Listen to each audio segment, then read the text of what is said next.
Hare Krishna, everyone. We're going to look at a beautiful story from ISKCON Desire tree, which is about conflict amongst friends.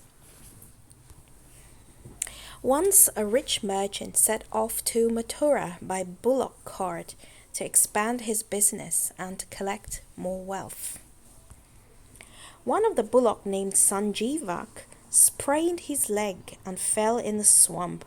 Since the merchant did not want to waste his time, they left him alone in the swamp and proceeded to Mathura for making business. It so happened that Sanjeevak somehow came out of the swamp. His injured leg too healed up. Then he started roaming on the banks of the river Yamuna, eating fresh green grass and drinking water from Yamuna. Now he could roam about freely and was neither tied in one place nor had he to pull carts. This newly acquired freedom made Sanjeevak strong and stout, and he roamed about on the banks of the Yamuna, roaring like a lion. Once King Lion, along with his family, came to the banks of the river Yamuna to quench his thirst. Just as he was going to drink water, Sanjeevak's thunder-like bellowing reached his ears. King Lion got frightened and took shelter underneath a big tree. King Lion had two foxes named Kartak and Damnak as servants. That day, Kartak and Damnak saw King Lion return from the banks of the river Yamuna without drinking water. So one of the foxes said, "Why did the King Lion and his family return without drinking water? He is surely frightened of someone." And the other replied, "If he has returned back from the river without drinking water, then what will happen to us? How will we survive?"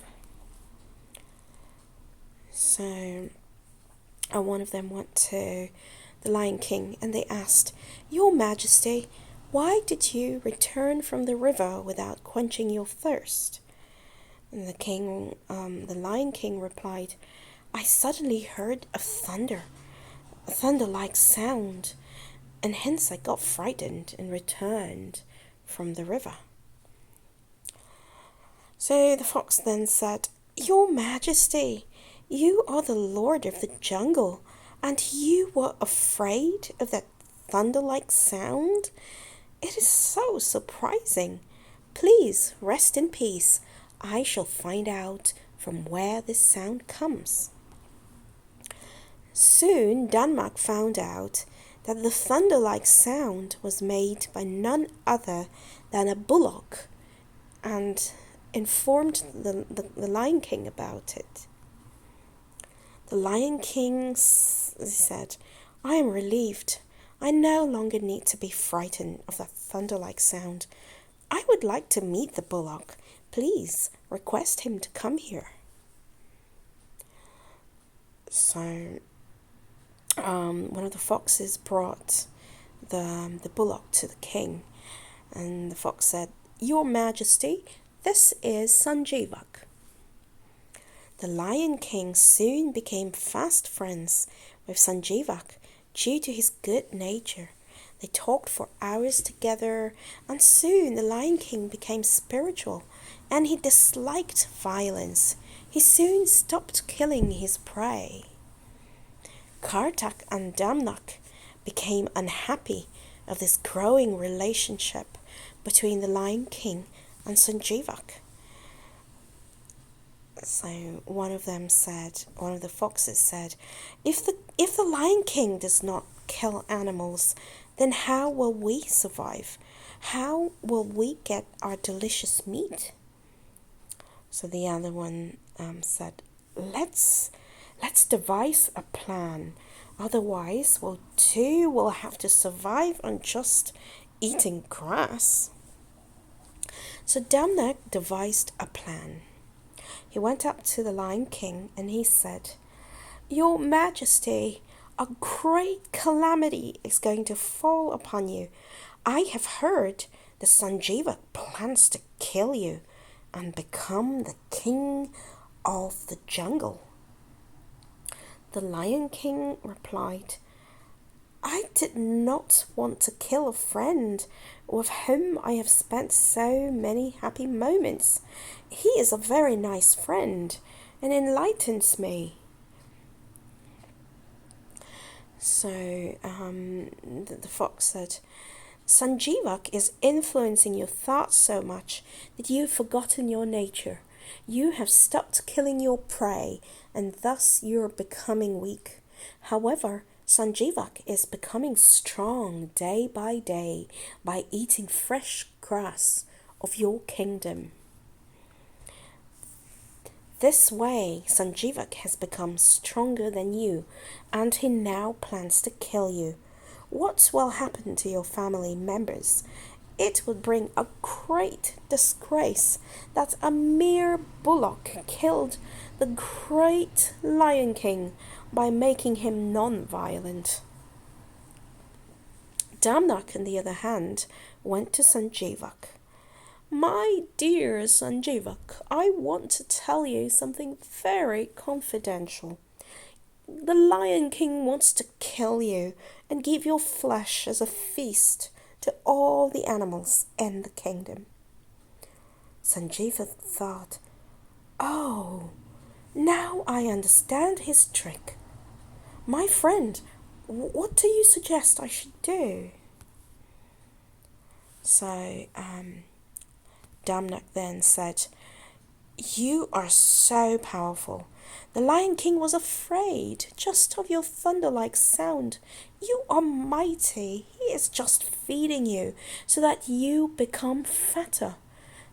This way he will be able to enjoy you more and share your flesh with all the other animals.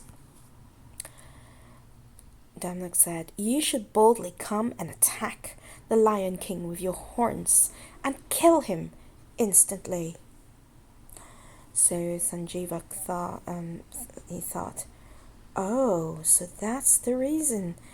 The Lion King behaves so well with me and lets me in his kingdom and allows me to stay here and eat fresh grass. Damnak said, before he tries to kill, you should come and challenge him and show your strength. Next day, Sanjeevak came to meet the Lion King. He did not bow down to the king. The Lion King challenged him by his angry looks and his thunder-like sound. Damnak's plan worked.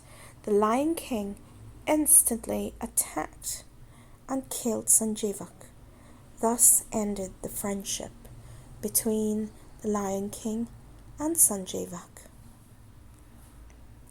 The Lion King was very happy with Damnak, and rewarded him with the flesh of Sanjeevak. The Lion King said, you have saved my life. I thus promote you as my chief minister.